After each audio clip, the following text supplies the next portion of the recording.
Alors, Laurent Jugan, l'établissement, c'est le restaurant La Maison. Nous avons ouvert il y a 2 ans, le 8 septembre 2022, et nous proposons donc une restauration bistronomique. Je m'appelle Morgane Moury et j'ai créé l'entreprise Les Compagnons du Compost, qui est une société saint-quentinoise et qui travaille sur la réduction du gaspillage alimentaire et le compostage des restes alimentaires.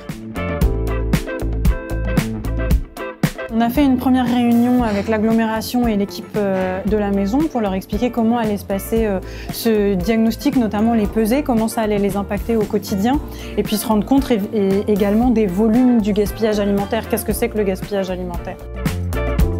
Sur chaque service, on a donc récupéré toutes les entrées dans un contenant, tous les retours de plats dans un autre contenant, et pareil pour les desserts. Après chaque service, on a donc pesé tous ces retours.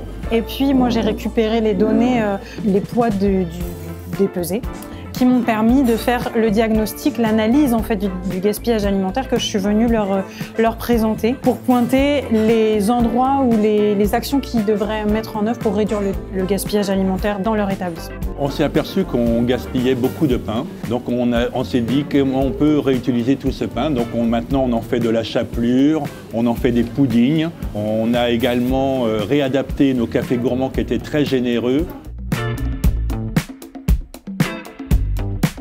Le gaspillage alimentaire a beaucoup réduit ici à la maison. On a eu, par exemple, il y a l'équivalent de 1641 repas qui ont été évités sur une année grâce à la réduction de ce gaspillage alimentaire.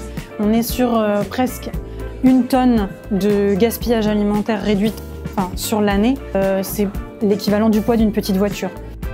Ça ouvre les yeux aux restaurateurs.